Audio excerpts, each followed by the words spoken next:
Capture the passion. Welcome to Season 2 of CPTP, Episode 6. My name is Jorge Ramirez, and today we're going to talk about anxiety, depression, and mental health. As we get towards the end of the semester, sometimes as students, we get full of anxiety. And today we have Mr. Daniel Solis, who's going to give us some tips and some strategies of how to cope with that. Yeah. Mr. Daniel, tell us about yourself. Well, yeah, good morning. So I was a student here from 2010 to 2013, like roughly 2.5 years. I came in wanting to be a firefighter. So I joined the fire science department. On campus? Yes, Okay, yes. okay. I was 18 years old. Yeah, I started in spring of 2010. So I started a semester late, and I came again not really knowing. Just like, I want to be a firefighter. Something I always said as a child. So I went to the fire science courses. I took a course for like approximately 8-9 weeks, and I dropped it with a W. Didn't even know that I was supposed to drop. What happened? Before. Well, I wasn't sure what I wanted to do. So when I got in and I really found out what it was about, and I didn't gel. I didn't say I don't want to be inside of this, this environment. You just didn't feel that I connection didn't vibe. to No, what exactly. you I didn't wanted to do? connect with that. And So what was your expectation of wanting to be a firefighter? What led you to say, you know what, Okay. this is what I want to pursue? And so when I was a child, I would see like police, first responders, and I said I want to help people. Okay. I just said that, and I thought, well, firefighters are a great way. They're looked, everyone admires firefighters. It's like I want to do that. So I went thinking it was gonna be like a cooperative place, a supportive place, and when I got there, I'm not gonna say that everyone's like that, but it felt very cutthroat, very cutthroat. Like you have to do this, and obviously a lot of those students that were there were part of like fire programs in their cities, and they already knew what they were talking about. And I was a greenhorn. You thought this is going to be a straight path. Exactly. They were going to be like, Get into hey, the come fire over engine, here. and Yeah, let's go. exactly. So no, it didn't work. So I was like, I still got to go to school. I was taking 2 courses. If I wasn't taking the other course I was taking, I would have probably gone. It was physical geography. Okay. And to this day, thanks to that course, and I'm not aficionado of science, but I love just learning a little bit about, our environment, how, bodies of water work, all that stuff. So because of that, I learned after it rains, it's going to be a period of sunshine because the high pressure chases out a low pressure. So again, that's the only reason I kept on going to school. And then as I understood a little bit more how the system works and signing up for school, all that stuff, I became a full-time student. Let's hang tight there real quick. So you sign up for 2 courses your first semester. Yes. You have one where you thought or had an expectation. Exactly. This is a straight path. I'm assuming you felt excited. You were good, and then you take another class that. What was it like coming into that class? Was there maybe? Well, I wasn't expecting anything. You weren't expecting to learn. No. So help us understand, what was it going through in a class that you had high expectations and high hopes for? So the class where you didn't, then how did that shift? And if you can walk us through the emotions that you were going through. Okay, so that was the first time. Well, probably the second or third time in my life that I felt betrayed. I felt disillusioned. Okay. Because again, like you said, I was like, all right, I'm gonna be a firefighter. It's gonna be my first step, my first stepping stone into going off into that career, and I just felt like it wasn't supportive of my personality, of the person I am. But they didn't really care and invest any time in me. So when when I dropped out of that class, in my mind, I was like, okay, next move you do, be safe. I guess like conservative. Don't try to have higher expectations of whatever it is you want to do because it might knock you back down. And it felt really bad.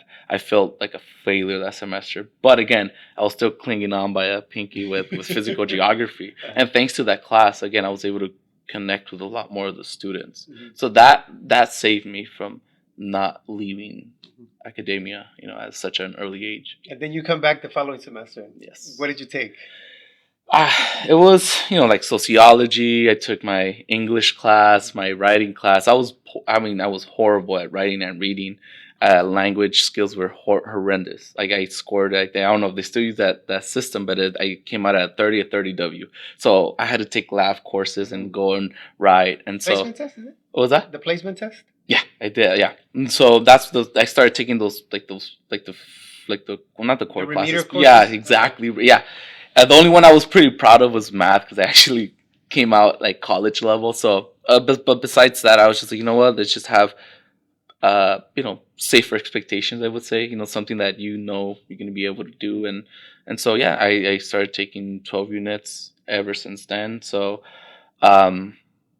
I learned. It like kicked me in the Yeah. keister right off the gate. What's your anxiety levels coming At in? that, it's funny. At that point, I had just started working as well. Probably a few months before I enrolled into Rio Hondo, and so before that, you had no stress. You took vacation from high school. You were fine. You just didn't have to worry about paying anything, right? So I started working. That's when my stress and it was stress initially and anxiety afterwards. And anxiety started making me think about the future a lot more. Okay. So I was very uncertain. So every time I came here, I was like, okay, what am I gonna do? So it sounds like you put pressure on yourself, thinking, I'm going to go to college Mm-hmm. and I'm going to find my path into being Exactly. a firefighter. Exactly. That didn't work out. It Now I didn't. got to get something else. Yeah. So I sort of see like your anxiety level rising As I went and on. your goals sort of coming down. Yeah. I'm curious to know what did you do to cope with that, to keep yourself focused with academics, to make sure that you did find your path. Mm-hmm. So at that time too, I started discovering that I enjoyed movies. Mm-hmm. So outside of school, outside like in my personal life, I found out that movies kind of center me. I love stories, by the way, and I've shared many stories with you. I love stories, and I use that medium to kind of like make me forget all the stressors outside of me. Just like come back and know what you want to do. So I use movies outside of school, and in school, I was fortunate to start working at South Region with you, and Right. and I met Mr. John Parra. We're no longer here, retired a while back, and both you and Mr. Parra were the ones that had me focused. That whenever my anxiety level would go up, I would go with you and talk, or I'll go with John Parra to kind of get me back into my plan, because I would derail. Mentally, I would just be like, "Oh, I can't do this. I can't do this. I can't do this. I can't do this." And Mr. Parra, I'll go with him and be like, "Oh, look, you finished this course, and check off the academic planning that we made." Advisor here? Yeah, he was a counselor. Okay. Yeah, advisor, counselor. Yeah, and that's what kept me going through Rio Hondo. The next 2 years was him just keeping me on check. And you just. So I'm curious, Daniel, and yeah, we do go back. Yes, 10 years. Is it 10 years? 11. We started working together, and I remember the first time that we met, you walked in. We had a very interesting conversation. Yes. I don't remember thinking back to that time that you and I ever talked about mental health. No. I don't even remember the word anxiety or depression. None of that. Even stress coming up. I think it was more of life, movies, stories, yes, children, strategies. Yes. So how did you deal with the anxiety that was building up inside of you? Did you talk to Mr. Parra about that, or did you have some form? And that's where it was. That was like my Achilles heel. Talking about it, because I didn't want to, and that would. I would have physical reactions to it. I would have panic attacks where my lips would turn white. I felt hopeless. I would be pale for a period of time because I was so nervous, and I would like tremble, and I didn't function properly, And then besides that, I never really spoke to anyone during those periods. I would just close off to everyone. I was closed off. I would go drive off by myself and just shut off completely. Everybody. And at that point, I didn't really have a phone either. I did have like a small one that I purchased, but I wasn't able to like access Facebook or any of that. More MySpace during that time. But none of it. So I had to learn. I learned use movies to kind of vent a little bit. I would, a lot of times, and this is difficult to share, but I would cry by myself a lot of times. I would be driving, I would be taking a shower, or just going off for walks. That was like a ritual for me. Like on Sunday mornings, Saturday mornings, I would go out for a walk and I would just cry. I'll listen to music, and some of it would trigger me, and it actually made me feel a lot better afterwards. I'll be clear-headed. I'll be a lot more like the fog or the mist would kind of. Was it because you had this emotional expression, this vent, crying releases so much of that? Yeah. Or was it for me crying? I'm a hypersensitive person. I was a lot more before than I am today, and so I was able to. I learned that crying is okay for me, and I didn't really talk to a lot of people. You were like the first male person or a colleague that I worked with that was open, like that was receptive. It's like they asked me like, "How you doing?" It's like, oh, shoot. Yeah. They asked me what I'm doing. Like, how am I doing? I remember those conversations so well because, and I think for me, one of my biggest drawback is not talking about it, but I can talk to someone about it. So I can have a conversation with you about your emotions and validate them, but I can't do that myself. To talk about my emotions and have someone validate them for me. It's a struggle. And for my struggle, it's my cultural background. Exactly. We've talked about this in previous episodes where my very traditional Mexican machismo culture is so prevalent. And it as a man growing up in that type of culture, we're not allowed to talk about our feelings unless we're angry. No. We're not allowed to have to even talk to another man about how we feel. Yeah, we can talk to our partners about it, like, oh, I love you, be all lovey-dovey. But that's no one sees that but my partner, right? Exactly. So when we started having those conversations, and then you brought something into my life, you asked about therapy, and I remember how uncomfortable I felt. Yeah. And what I did is I deflected it back to you. Well, have you thought about going to therapy? And maybe that should be something that you might consider. Yeah. How did you feel after we had that conversation? Well, I did want to go. I think after towards the tail end of my time here in Rio Hondo, I was like, I need to help because I didn't have anyone I could go out to. There's no outlet that I could speak directly about my anxiety, I guess like mild depression that I had at the time. This is all self-diagnosed, by the way. I wasn't really until recently, Emma. But back then I was like, I'm really depressed. I'm like anxious. I wanted not to feel that way. Right. So that when you mentioned that, I was like, I will. And so once I transferred over to Cal State LA, that's where and I don't know if they still do that now or offer those services, but you had 10 free sessions with the school counselor or the therapist. Yes, and quick plug, that's also for Rio Hondo. And I'm almost positive that most higher ed, that you have to pay student fees. Correct. Student fees contributes to that. So you do have access to find therapists, to find counselors, to give you that sense of direction if you need it. Yeah. To give you some form of outlet. Cal State LA, I believe it's called CAPS. So, and talking to my mentee here from Rio Hondo, she mentioned to me that she does have, she's speaking to someone here. And I thought, like, that's amazing. That's great. That's good. It's something that I think as a society, we're headed in the right direction. That stigma really isn't there with therapy or mental health. But I want to get back to you into saying, so when you go to your first therapy session, what was it like? How hard was it for you to talk to someone about your emotions? Okay, so I still remember the first session I had. It was hard to talk because I couldn't stop crying, because it was difficult to express. At that point, it was like 10-12 years of like just I was always anxious as a child, but I didn't know what it was. I didn't have my first panic attack until I was 14, 15 years old at my junior year in high school. I didn't know what that was. Did you go see someone? I did. As a matter of fact, this is the sad part. At that time, they had sent me over to a hospital. It was a community hospital out in Huntington Park. And I remember the doctor, he was much older. He was probably like in his mid-60s. He walked in and, checked in with my mom. And then he looked at me and he looked at my chart and he goes, "Wait, why are you here, son?" And he was like, "Well, they're saying I had a panic attack." And he goes, "Oh, you're too young to have a panic attack. What are you stressing about? Like, enjoy your life. I remember that. Because then, I want to say probably like 8 years after that, I had another panic attack, a pretty bad one where I had to call firefighters to come save me in the street. And they asked me, "Do you want to go to the hospital?" I said, no, I'm fine. I just need to. I felt like I was gonna pass out and hit myself in the floor. That's why I needed someone to just be here and check up. I remember I showed up to the house that day. It was Easter. It was Easter Sunday, and we were all gonna go to a Dodger game. And my godfather walks in again, and he looks at me just. And this is the man that doesn't share his emotions or, you know, express himself very much. And now he does, but back then he didn't. And I remember he leaned up against the wall and he looked at me with my dry lips and my eyes were red, and he goes, "Mijo, like, don't feel like that. Leave that for a person like myself. You shouldn't be worrying about life that way."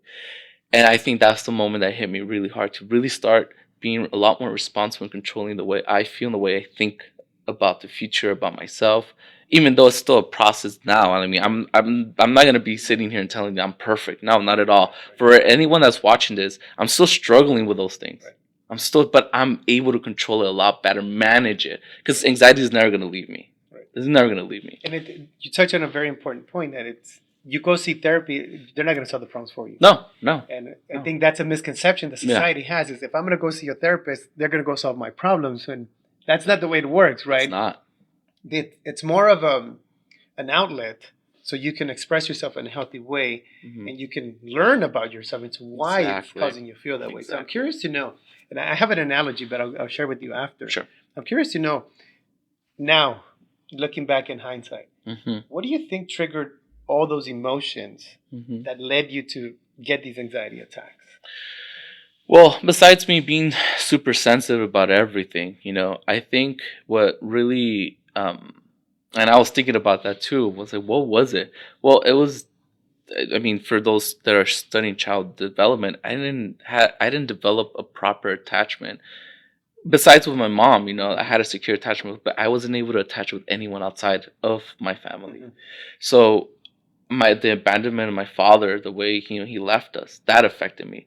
So we all have like traumatic events in our lives. As from children, we were impoverished. We didn't have a lot of we didn't have a lot of things as a children, right? When I was a child. So for me, that was the biggest one, that I felt abandoned by my father. I didn't have that paternal figure in my life.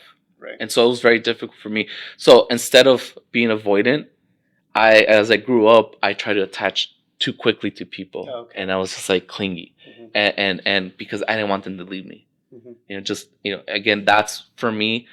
After a while, and I've told you that when I was 18, 19, I reached out to my father. I tried to establish a relationship with him, but unfortunately, it didn't work out because we weren't compatible. And I still love him. I still respect him.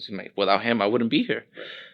But outside of that, I don't want anything else, but I feel at peace because I tried. And I think that's the biggest one. I found closure for that moment. There's a few things that hurt, but other than that, I'm not faced by it anymore. You bring in a very important point. Research ACEs, adverse childhood experiences. And a lot of time culturally, it's very dismissive of that, and just saying, "Oh, they're kids, they don't remember. Oh, I didn't throw my child a first birthday because they're not going to remember. Oh, I don't need to be emotionally attached because it's not going to affect them," when in reality, it does. Yeah. And you and I mean, that's a whole different conversation. But we can talk about that into how the lack of attachment really affects us, because it doesn't just affect with that person, but it affects relationships with other people. Exactly. And that's it sounds like that's where you were being clingy because you needed that validation. Exactly. Because growing up, you just didn't have that. Yeah. Right. So now, if you don't mind jumping into this, sure, go ahead. What were your therapist sessions like? So initially it was more me just kind of like dumping everything at first, and then she was amazing. I forgot her name, but she was so amazing. Because then probably like by the third or fourth session of my sophomore, or it would be like my junior year in Cal State LA, she started asking me questions, started challenging me. It's like, but why do you feel like this? Do you feel you're a clown? Do you? So she turned a mirror on me and she started telling me, well, do you believe everything you heard about yourself that are negative, that don't fit into who you are now? Do you believe all those things? And little by little, I had to admit, like, I did. And then she'd be like, why do you believe it? Right. Well, because I did. And she goes, and she'll give examples. I messed up when I first started as a therapist or when I was studying. And then again, we were talking about that briefly before. You found common ground. You messed up. I messed up.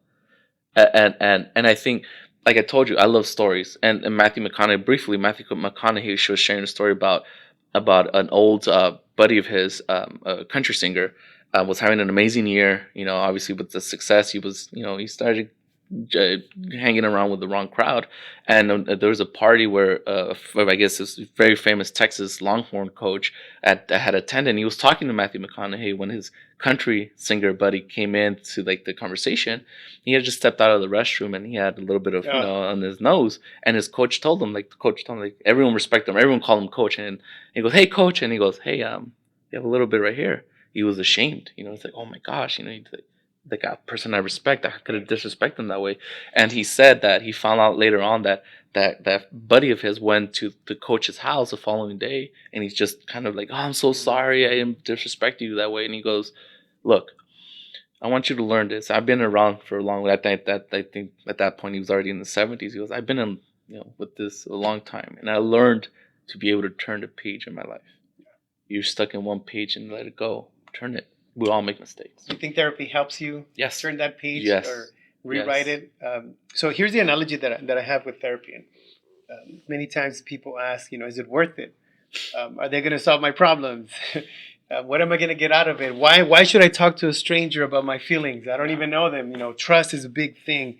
The analogy that I share is, imagine yourself with a Coke bottle. I don't drink Coke, but I've seen a Coke bottle. That the more you shake it, the more pressure builds up. Mm-hmm. So I see ourselves as a Coke bottle. Yeah. And every time we get shaken, it's either through a bad experience, through a letdown, through a breakup, a failure in life, not accepted. That gets shaken. And then eventually what happens is when you open up that Coke bottle full of pressure, you blow up. Yeah. And most of the times people fail to realize that we are going to have those blow-ups. And most of the times those blow-ups are with innocent people, like our partners, our children, people that absolutely have nothing to do with it. Yeah. But therapy helps you, at least from my experience, it helps you turn that Coke bottle slowly to be able to release that pressure instead of just exploding it out. Yeah. Is that something that you found with your experience with therapy? Yes, and I do want to emphasize they're not going to solve your problems. That's not the objective. So they didn't solve your problems. Well, no, it taught me to look at my problems and see why they were happening, which was a lot more important. I remember when we were working when you were leading the class at Southbridge, and you had mentioned that a lot of times the what, when, where get a lot more emphasis and not the how and why. Right. And why is a very dangerous question. So when you ask yourself that question as to why I feel this way or why am I acting this way, you get to the root of it. Right. And that's what therapy did for me personally, right? It depends on what kind of practice or the philosophy that they use. It's different avenues. The cognitive behavior, whatever it might be, the style of therapy. But for me, that's what it did. It's like it started getting to the root of why I was anxious, And then again, I had to accept, anxiety is going to be with me. That's who I am. I think about the future. I feel like I'm very paranoid, when I'm with they laughed at me, but just a quick example of how paranoid I am, because when I was with my girlfriend and her daughter, again, at downtown LA West Lake areas, if you guys know that area, I'm not bashing it, but it's not the safest. And I saw a gentleman standing outside of a Rite Aid, like sketchy looking guy, and my girlfriend and her daughter were walking over there, and I said, hey, next time let's just come up with I don't want to scream out your name, but I'll just say Delta or Beta. And he's like, oh, why are you saying that? I was like, I'm just, again. And that's how my anxiety works. Yes. That's not you exactly, rationalizing. That's not your authentic self. This is your anxiety. Exactly. It's my anxiety. Like, hey, there's something bad that might happen. Let's just switch it. Let's create a code name for each other whenever we sense that. Yeah. So I've learned to just be like, I would trust you. And then in my head, it's like, all right, dude, that's not you, bro. That's the anxiety. And something very interesting I heard of Mike Tyson, if anyone knows, he's a very famous heavyweight champion back in the 80s and 90s. And he said something very interesting about like doubt, which again goes along with what I practice in my anxiety. He said, if you have 3 negative thoughts about yourself, drown it with 16 positive ones. Mhm. So for me, when I have an anxious moment, I drown it with, hey, it's gonna be a fine. It's a difficult moment right now. I'm being more realistic with myself. Like, hey, this is a bad moment, but there is light at the end of the tunnel. Yes. You know, it's like you're gonna get through it. Tomorrow's gonna be a different day. You know, and I that's what kind of allows me to cope with it. Yeah. Yeah, that's very heavy. And I think back to, as I hear you speak, I think back to my experience. And um, there, for the record, you're gonna have some horrible therapists. Yes, Right? yes, You're gonna have yes. some great ones, the ones the one that you talked about. Yeah, yeah. What I've learned about mental health, about therapy, about rebuilding yourself Hmm. is to be honest and to trust. You mentioned you trusting your girlfriend where they're going, and then your anxiety kicking in. Well, I trust you, but what I've learned is trusting myself Hmm. and being able to say, you know what? Yes, I've made mistakes. Hmm. I've hurt people. I've done this. I've Yeah, done that. I'm not perfect. That's acceptance, right? yeah. And then to turn the page and start writing, Hmm. it becomes more of like, okay, so what is within my control? You control your thoughts. Exactly. Mike Tyson's example is a great example. Hmm. Yes, we all have. We are our own biggest critics. Exactly. You know, whenever we mess up, at least I'm very good at beating myself up for days. I can have Yeah. a bad interaction with you, and I'm gonna beat myself up until probably into the weekend. Yeah. And who did it affect? Only Yeah. me. Yeah. Right. Yeah. So we have to find a way of, like you said, turning the page, but then actually start beginning to write that next chapter. Exactly. Not just flip it. Yeah. So now that you're in that next page, what strategies have you used to begin writing that next chapter? So, I mean, I, I think I started, well, my family, when I had left to Arizona in 2020, and this is a message I kept on getting from them: learn to be happy, be happy, be happy. And I think ever since then I started trying to remember the good moments in my life and be grateful. So gratitude is a big one.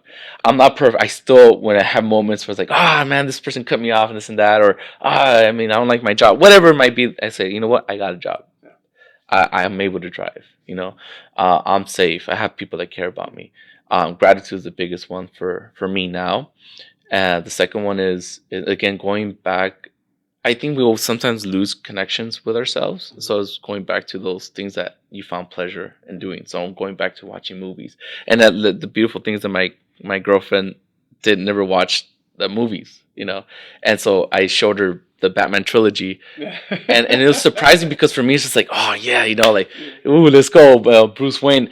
But I'm more of a cinematic aspect to it. But she cried in the last one. I was like, why are you crying? He goes, yo, Batman died. I thought he died, you know. And then she sees him in the last scene with. And sorry, spoiler alert for those that haven't seen The Dark Knight Rises, but he's alive. You know, he makes it out.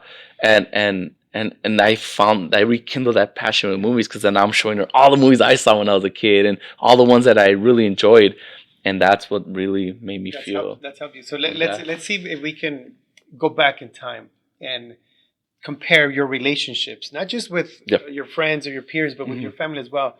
So prior to you seeking the mental health guidance, what were your relationships like? And then tell us, after seeking, Okay. did you see any Oh difference, yes, any yes. change? I was a pushover. Okay. I was a pushover.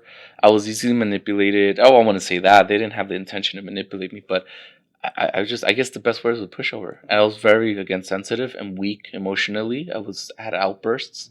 I would cry immediately when I felt pressure. Now I stand up for myself a little bit more than I did before. I would speak up and say what I feel, because I think, again, that's the biggest one. Don't Right. bottle it up. You're like, no, I'm fine. I hate that. I hate. Oh, I'm fine. No, you're not.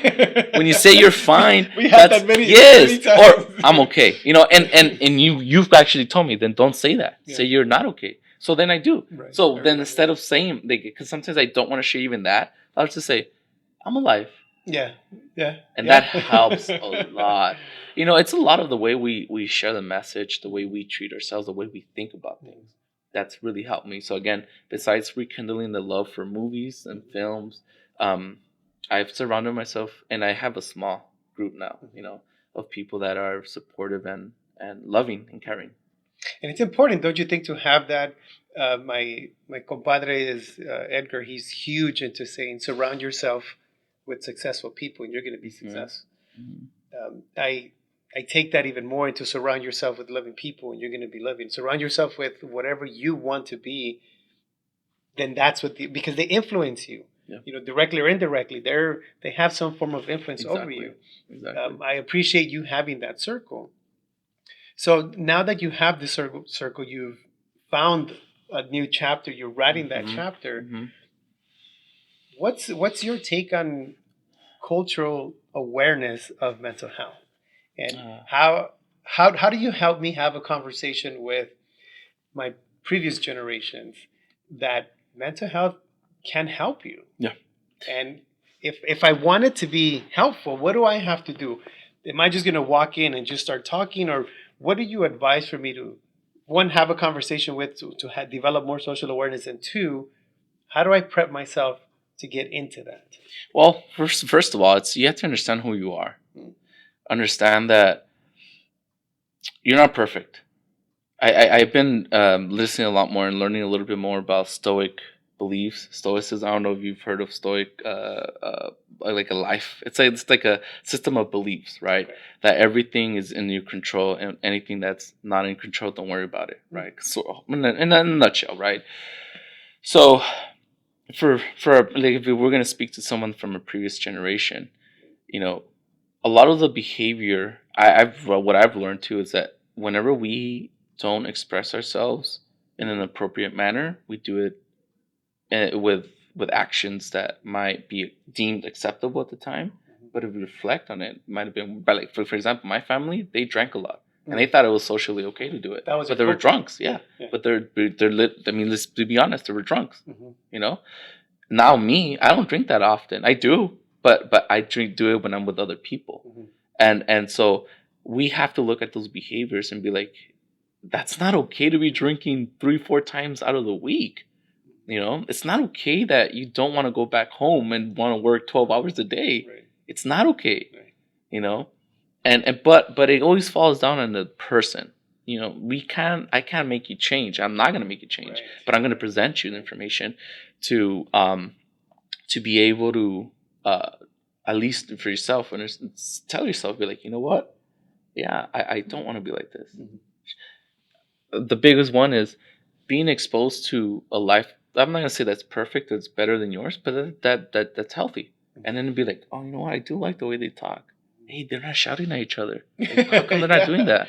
So It's healthy like, relationships exist. yeah, In other words, exactly. right? Yeah, and it's like if you should expose them to something like that, then I'm telling you that person's gonna be like, hey, you know what? Let me reflect on my Yeah. life choices and see if I want to continue with it. If you change even just the way you communicate, you won't be as tired or as angry or frustrated. Right. So here's something that again I've learned about therapy and the reading and a lot of self-reflection and Mhm. listening to a lot of people that actually present valid information. Yeah. Is therapy is going to help you find you.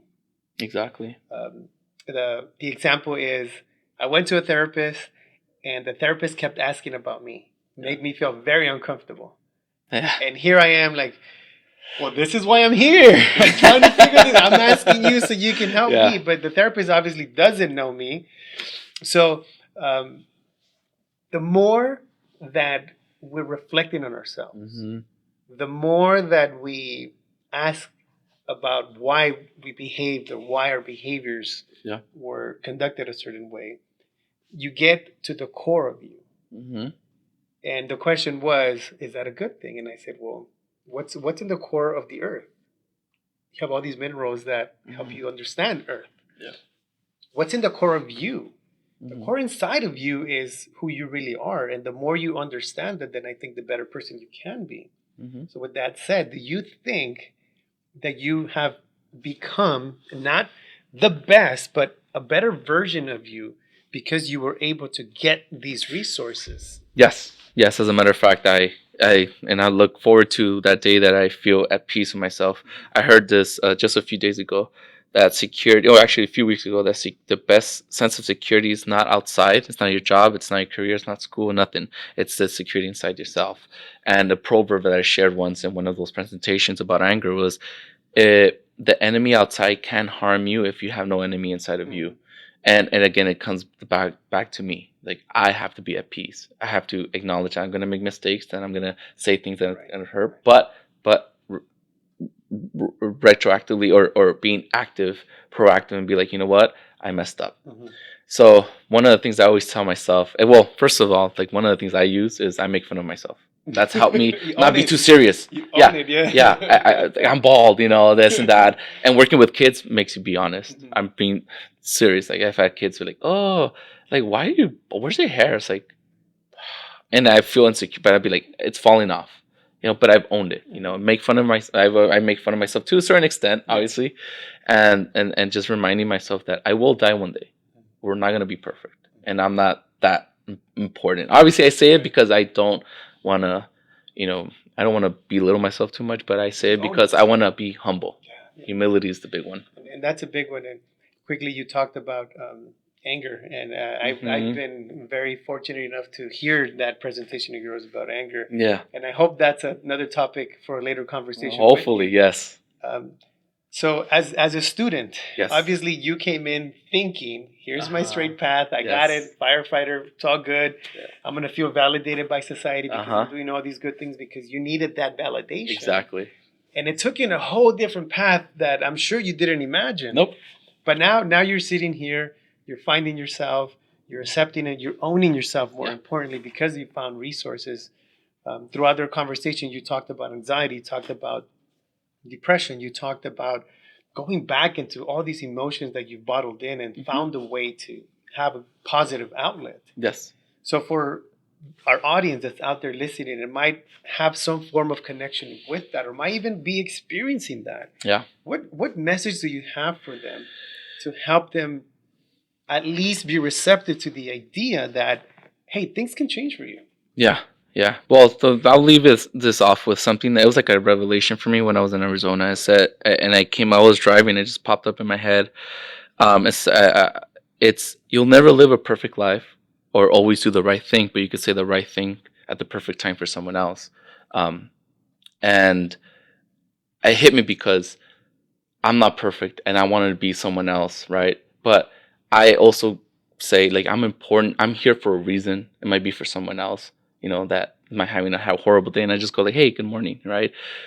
If you do something else for if you do it out of altruistic, beliefs, you just want to do it, don't want to get any of that, genuinely want to help someone else, that's going to help you feel better. You're going to give yourself a purpose. So I leave it like that. You're not alone, and there's people that really need you and care about you.